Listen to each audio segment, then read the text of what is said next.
everybody. Welcome back. This is Miss Faye, and this is my world. Today's topic is, are you living with a poverty mindset? Are you living with a poverty mindset?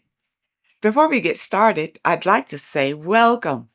Welcome to the channel. Welcome to all the new viewers, the new subscribers, and welcome to you who have been with me from the beginning. I really appreciate you. Now, to get us started, I did pull a short video. And we have a letter. Let's watch this video, then we're going to read the letter and talk about this issue. Are you living with a poverty mindset? Here we go. When you were born and your family makes below a certain price point, you're lower income, right? Your family is what I'm going to call financially disabled.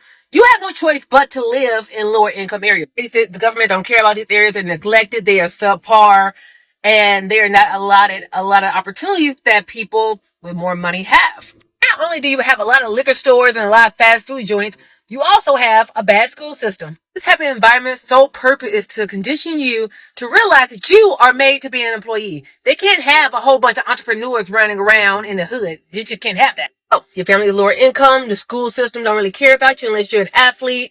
This environment becomes the only world you know. You don't know anything outside this world except for what you see in the movies and on textbooks. But let's face it, that's pretty much a dream. Like, you don't think you could ever get out of this environment. So now, inadvertently, your circumstances have convinced you that you were born poor, you're currently poor, and you're going to die poor, and now you have a poor mindset. So think about it.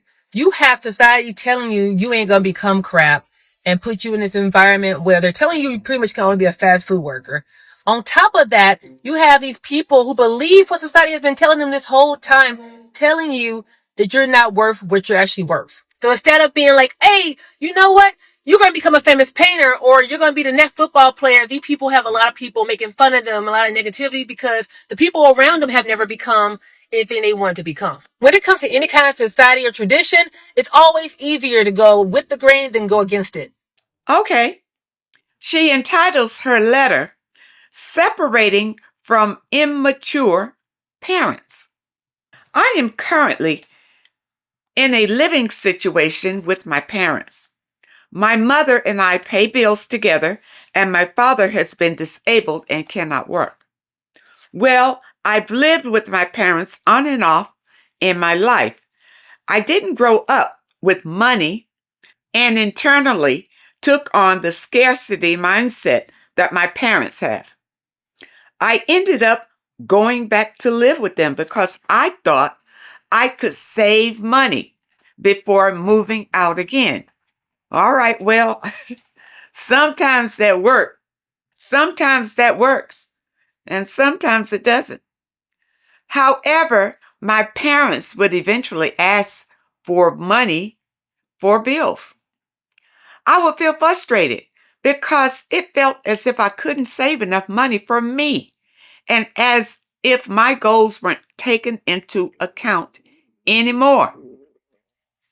I know they love me and want the best for me. However, my parents are draining. A part of me went back because I felt I couldn't afford my own place. But as I get older, my pay gets better, the more I can do for myself. As we all know, rent has been increasingly, and so rent has been increasing. And so I believed it was smart to stick around. Plus, I always felt bad about the state of my parents' finances, so I stuck around to help them. But I now fully accept and recognize what is happening, why no changes are taking place. Please understand, I love my parents, but I feel that I have sacrificed a lot of my time and opportunities to help them. And this has fueled my scarcity mindset and low self-esteem. I thought my sacrifice could help us get ahead, but I realized my parents don't have good discipline when it comes to saving money. I know they are not my responsibility. However, I didn't quite understand how I was groomed to feel this way back in the past, because that's the way your parents felt. They had a scarcity mindset, and so, they handed it down to you. All right. I am now 30, and I was a hyper vigilant child. My dad would paint my mother out to be lazy and not helpful. So I became the next mother figure in the home. I hated this. It's not fair. That wasn't fair for him to make you the mother because your mother fell short. Why didn't he pick up the slack? I hated this with a passion and felt like a slave in my father's presence. He would say things like, "You would make a great wife one day," and then say something bad about my mother in the same sentence. Well, wait a minute. What does that mean? Because you were cooking and cleaning up after him, you'll make a great wife? You see, unfortunately, that's what men think. If you can cook and clean and have babies and that kind of thing, you're a great wife. And plus, if you can go out and work too, that makes a great wife to a lot of men. It made me sick on the stomach. In her defense, I know she's depressed and feels low about herself. It's never been easy for me to see her this way. Things went downhill once it was confirmed my father is disabled. I know things went downhill. Was he the money maker in the family? You say in the beginning that he's disabled and can't work. So things can go downhill fast. And if they're looking for you to pick up the slack, you can't save anything if you got to help them. And I don't trust my father because he tends to keep info to himself, even at the expense of his family. He cherry picks what he wants to help with and only buys groceries every now and then. It's just me and mom paying all the bills, paying his debts and bills. I don't like the home experience I settle for, but I am ready to make changes. Good, good. However, it's hard to let go. And once I do, my biggest fear could come true, seeing my mother and father homeless. You know, here's the thing. You got to take care of yourself to help other people. You have to work on your own financial foundation. Get strong on your own with your own finances before you are in the position to help others. But if you're in a sinking ship and you keep trying to scoop out water, the ship is sinking, you're trying to scoop out water by paying little bills here and there, you are going down with the ship. No. I understand this is my mind jumping to conclusions. Not really. You know the circumstances. You know the circumstances. I will be moving out January 2025. My older brother is willing to assist me to save money and temporarily let me stay at his house. This will help me to keep my mind clear so I can continue to flow in my life. I'm excited and it feels good to feel supported. I know it does. My advice, you got to help yourself. Okay? Once you get a solid footing, then you possibly can help them. But you need your own place. So you need to go somewhere where you can save your money and get your own place. I know with rentals, it's crazy. Rentals are very high these days. And then I think the management, I think they want 3 times the rent to even move in.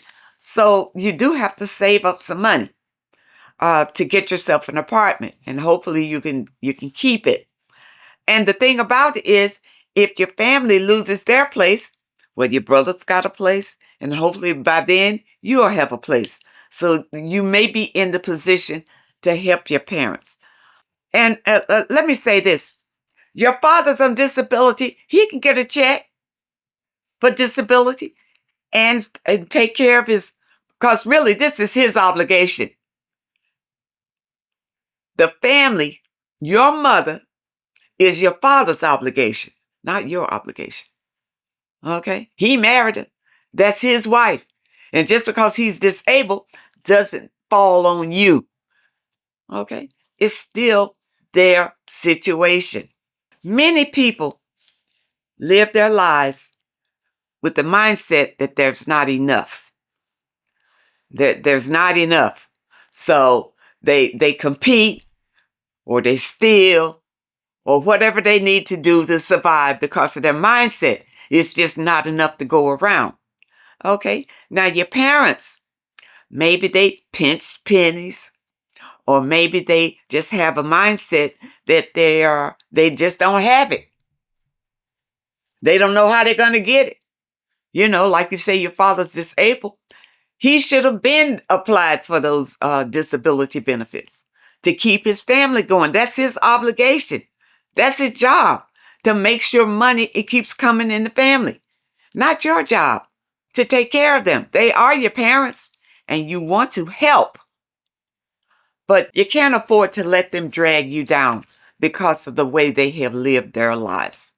And if they have lived their lives with the mind that this is our life, we can't do no better, so we're just struggling, this is it. If you grew up like that, you need to come away from that and work on yourself. Okay? Because the universe is abundant. Abundant. And you can have abundance in your life, but you got to believe it. You got to know it. You got to know that you can attract what you want in your life. But a lot of people don't know that. They just feel like when hard times come, they just sit and cry about it because in their minds, they got to go and get a job. They never think that maybe you have a skill that you can work and make money. You don't necessarily have to go out and work for other people. But that's a mindset too. The only way you can make money is to go get a job and work for other people. You see, there are a lot of ways in the world that you can make a living. Okay? But you need to sit with yourself, clear your mind so you can think clearly, and let your intuition be your guide. And your intuition is not going to lead you into poverty. Your intuition will lead you toward abundance. Okay? You know, many times your intuition may tell you something that's to you it's a little scary because it may tell you to step outside your comfort zone to do something. You're afraid of that. Fear. Fear stops a lot of people from abundance. Fear. Fear of not succeeding. Fear of failure. Fear of what other people are going to say. You see? It doesn't work like that. Now, that's not the way to abundance. And the other thing is the language that you use. Okay? If your parents live their life in scarcity, which means that you're living your life by what you see. Okay? What you see in your environment. If you're in a poor environment, then you think that's your lot. You know, you're scrape, you skimp and scrape, but you think that's your lot in life. Now, another thing about that is religion, I believe, keeps a lot of people in that scarcity mindset. And I'll tell you why. Because when I was practicing religion, the Christian religion, it was about don't look for your abundance in this life because you'll get it. Just live your life in a holy way and you'll get all your abundance in the afterlife. You know, that is the biggest fallacy I've ever heard. No. The universe wants you to be abundant in this life. That's why the universe is continuing to flood abundance into this universe. Abundance. But it's up to you to get rid of those blocks that are blocking your blessings and know how to attract them to you. Okay? Know how to attract it. A scarcity mindset is really blocking it. It's blocking it because you don't believe you can have it. You don't believe you're ever going to have it. You don't believe you can get it. You don't believe it's in you to make it. You see? And people with a scarcity mindset, they are afraid to spend money. You know, they always complain about spending money. You're spending too much money. We don't have it like that. You can't spend money. You know what? I heard a wealthy man say that the difference is with wealthy people and poor people is that wealthy people look at money as a tool to make more money. You know, they invest their money to make more money. You know, they may start a business to make more money. They look at their money as a tool to make more money. But people with a scarcity mindset, they just go to work, get their little paychecks and count out their pennies and see what they can buy with it. Don't spend too much, you know, save your little $5 over here, you know, that kind of thing. That's a scarcity mindset. Saving is a good thing, but not to the point of that you are sacrificing yourself. Okay, enjoy yourself. If you're enjoying yourself in your life and you are on a high frequency, abundance will come and you'll have plenty to save, plenty to spend, plenty to save. But just remember, make your money make more money. Okay? It's lots of ways that you can make money, but you got to change the way you think about it. Got to change the way you think about money. Okay? You know, with me, when I grew up, I had a poverty mindset too. You know, nobody talked to me about money and that you can have whatever you desire in life. You know, all I knew is you go out and get a job. You go out, you get a job. That's what my family preached. Get a job and get out of here. Okay. Well, now the thing about it is, if you happen to live in an impoverished area, everything you see around you is impoverished. Take yourself out and go to areas that are abundant.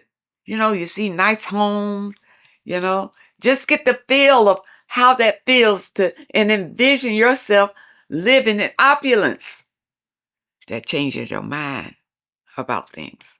But if you constantly just stay in your impoverished area, and when you go to school, they just teach you to get a job. They are training you to be an employee, not to take care of yourself and be abundant. Okay, you got to know where all of this is coming from. Your parents had a mindset, but that doesn't mean that you got to carry that mindset. You change the way that you think about money. Money is not the root of all evil. Okay, that's another thing that was embedded in people. And people with money are not all evil. Okay? Okay, these are things that were drummed into my head when I was growing up. And maybe you've heard the same thing. It's not true. It's not true. You need to be abundant to help others. How can you help anybody if you're poor yourself? Think about it. That's why you need to work on yourself. Love yourself. Bring up your frequency and start attracting abundance. And this way, you can help your families whenever they need help, or anyone who needs help. You have the resources to help others. And that's what it's about, people. I hope you understand this. Don't live your life with a poverty mindset. Even if you find yourself in poverty right now, change your mind and you'll change your reality. It's just like that. It's simple.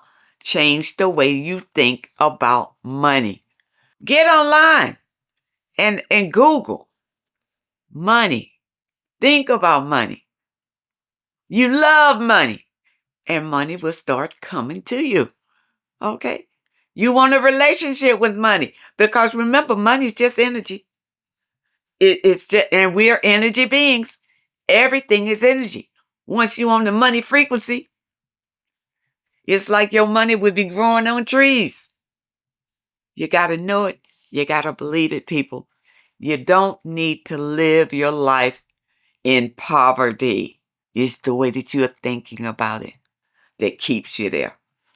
I hope you understand the message today, and I really hope that it helps someone. Now, those of you who may have a question that you'd like for me to answer, my email address is in the description. And if you're looking for today's affirmation, the link is also in the description. I want to thank you so much for supporting this channel. Thank you for your comments and your letters, and a very special thank you to those that leave a donation. I really appreciate all of you.